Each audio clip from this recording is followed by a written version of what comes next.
정지열 우리 담당 이사님을 모시고 이야기 들어보겠습니다. 박수 부탁드리겠습니다. 네, 안녕하십니까. 방금 소개받은 프로비트의 정지열 이사입니다. 지금 제목은 디지털 자산 기본법 제정과 가상자산 거래소의 생존 전략, 빨간색으로 생존 전략이라고 적어놨는데요. 말 그대로 저희 지금 25개 코인 거래소들은 거의 지금 아사 상태에 놓여 있습니다. 그래서 지금도 특근법에 따라서 제도권화에 들어왔지만 이제 지금 국회에서 막 논의되고 있는 디지털 자산법의 기본법에 따르면 저희가 앞으로도 장사를 하기가 점점 더 어려워지고 있는 환경입니다. 그래서 우리 한국에서 디지털 자산 거래소, 가상자산 거래소, 더 좁게 얘기하면 22개의 코인 거래소들이 과연 어떻게 살아남느냐, 진짜 무슨 비즈니스의 얘기가 아니라 생존의 이야기를 오늘 말씀드리려고 합니다. 일단 디지털 자산법의 문제는 강화된 규제고 지능 따윈 없다로 이제 한 줄로 요약해서 말씀드릴 수가 있습니다. 특근법 플러스 자본시장법의 규제를 집대성했다. 그 다음에 은행을 통한 간접 규제를 더더욱 공고히 했다라는 점. 그 다음에 간접 비용이 지금보다 기하급수적으로 급증하게 되었다는 점. 그 다음에 처분 권한 및 양벌 규정 신설 등등에서 조금만 잘못하면 이제는 전과자가 된다 라는 걸 말씀드릴 수 있고요. STO, 그러니까 증권형 토큰은 대체 거래소로 넘기게 되고요. 그 다음에 EC의 미카, 미국의 팩쉿, 그 다음에 홍콩 가상자산 발전 성명서나 두바이 자유구역 따위는 우리나라에서 기대할 수가 없습니다. 우리나라에서는 그렇기 때문에 저런 나라들하고 경쟁하기는 경쟁이 안 되고, 그렇기 때문에 규제 차익 내지는 규제 차선, 레귤레터리 아비트레이지가 발생하게 된다는 점을 말씀드리고자 합니다. 일단 디지털 자산 시장법의 문제법 첫 번째는 지능을 위한 법은 없다. 처음에 신정부가 육성정책을 말씀하실 때는 IEO, ICO 및 NFT를 육성하겠다. 그 다음에 P2E 허용을 검토하겠다. 그 다음에 디지털 산업진흥청 설립하겠다. 그렇지만 재정안에는 한 개도 안 들어가 있습니다. 두 번째, 자본시장법의 규제 내용을 단순히 북복, 컨트롤 C, 컨트롤 V에서 붙여 넣으셨습니다. 그래서 불공정 거래의 규제, 벌칙 등이 자본시장법의 어마어마한 규제들이 다 디지털 자산 기본법으로 내려왔습니다. 그 다음에 부칙 5항을 보면 독소 조항인 은행의 신명계좌는 더더욱이 공고가 됐습니다. 그래서 은행의 절차와 기준을 점검하고 개선 방안을 마련, 간접 규제 방식을 포기하지 않았다는 얘기입니다. 주어가 은행입니다. 그러니까 금융위가 나서서 어떤 제도를 개선하겠다는 게 아니라 은행으로 하여금 지금에 있는 절차와 기준을 점검해서 개선할 게 있으면 한번 개선해 보겠다 라는 게 이제 내용입니다. 그래서 은행을 통한 간접 규제는 더더욱이 공고히 됐다는 점이고요.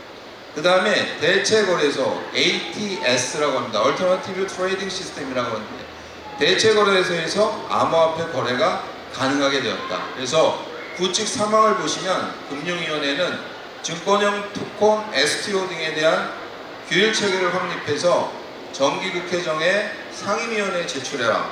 그래서 STO는 자본시장법에 포섭될 가능성이 많습니다.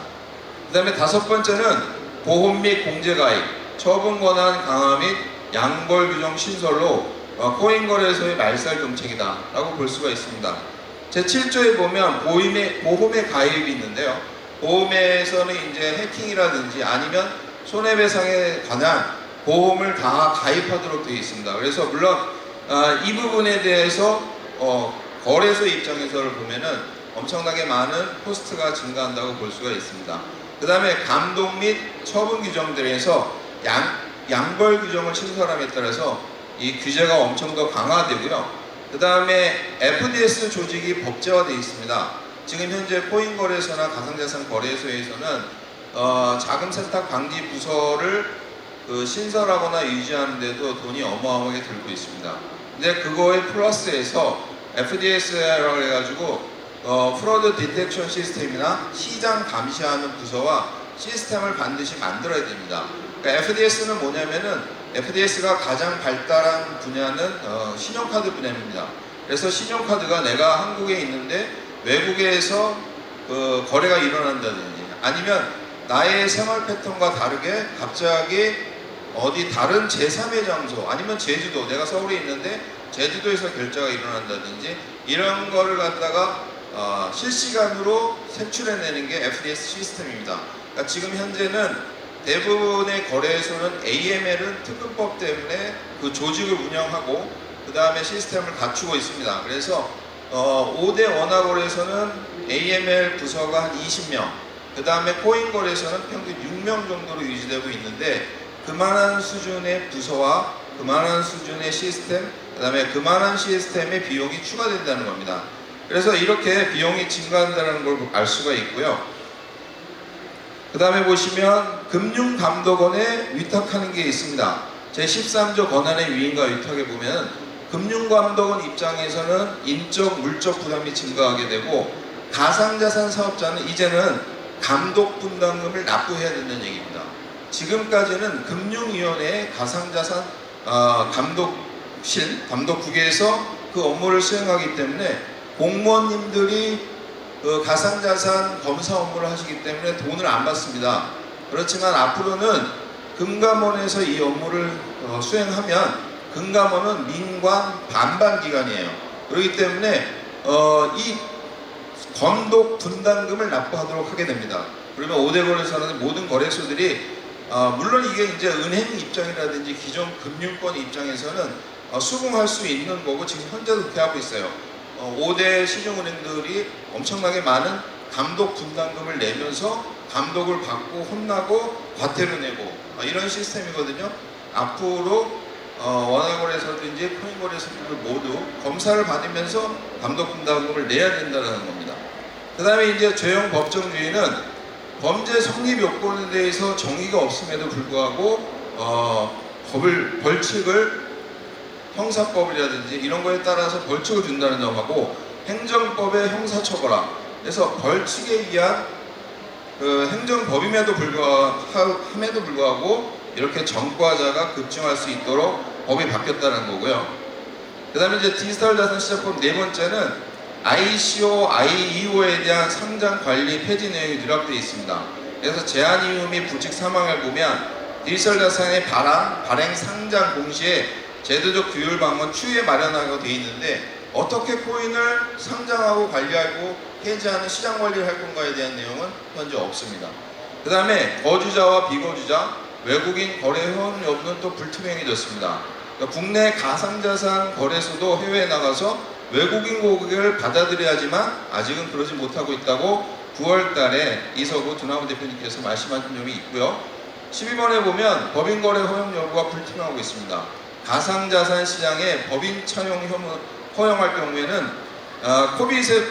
코빅 경제연구소 보고에 따르면 46조의 경제 가치가 창출된다고 하지만 현재는 법인 거래를 못하게 하고 있습니다. 지금 그거는 뭐 법에도 없고 가이드라인은 없고 단순히 창구 지도로서 법인은 법인용 실명 계좌를 만들든지 아니면 일단 기본적으로 법인은 거래를 못하게 하고 있는데 이렇게 외국인 고객과 법인의 가상자산 참여에 대한 내용이 전혀 언급이 없다라는 게 문제점이라고 하겠습니다.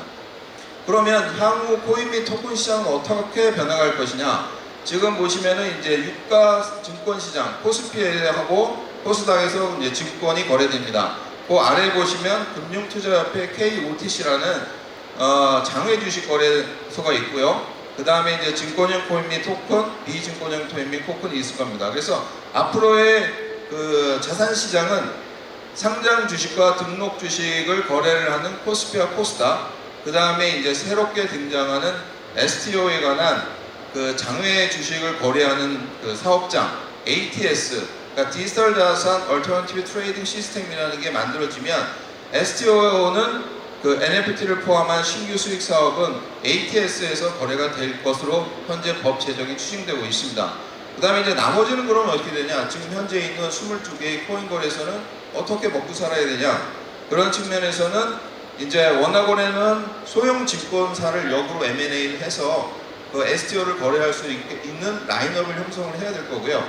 코인 거래소는 비증권형을 유치를 해서 비증권형 코인에 대한 거래를 비즈니스 모델로 삼아야 할 겁니다. 그래서 보시면 레귤레토리 매트릭스라고 이제 제가 그림을 그려봤는데요. 규제의 중요성에 따라서, 그러니까 리스크의 중요도, 규제의 중요성에 따라서 이렇게 시장을 분할해야 되는 겁니다.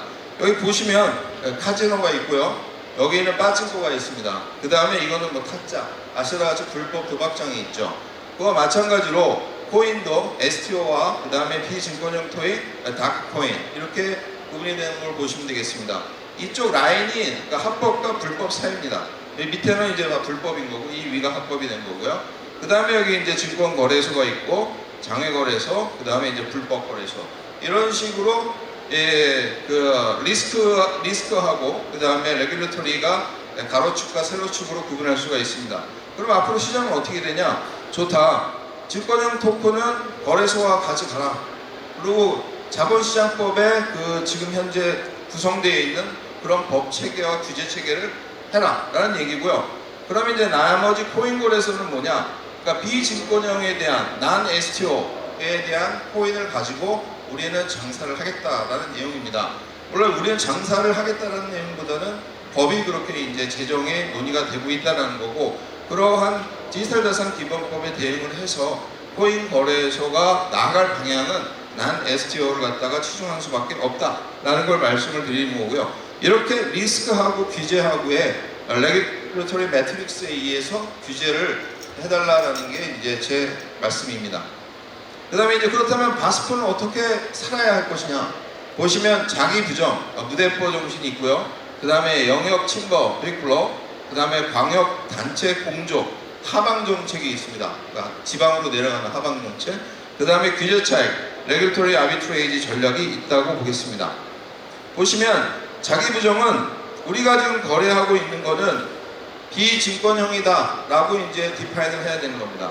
그래서 하위 테스트 통과 팁으로 코인은 타인의 노력에 의해 코인의 가치가 변하지 않고, 코인은 합리적 기대가 없다, 수익이 이런 걸 코인을 거래하면서 저희가 스스로 코인에 대한 증권성을 부인하는 겁니다. 그래서 증권성이 있는 거는 증권심의위원회에 의해서 STO로 판명이 받으면 ATS로 넘어가는 거고, 비증권형 토인만, 난 STO만 거래를 하는 겁니다. 두 번째는 영역 침범, 빅블러, 증권사하고 바스프의 파고들기입니다. 대형 원화거래소, 업비트라든지 비썸, 코인원, 코빅, 고팍스 같은 원화거래소는 작은 경색에 있는 소형 증권사를 인수를 해서 그 증권사를 통해서 STO의 라인업을 형성하면 됩니다.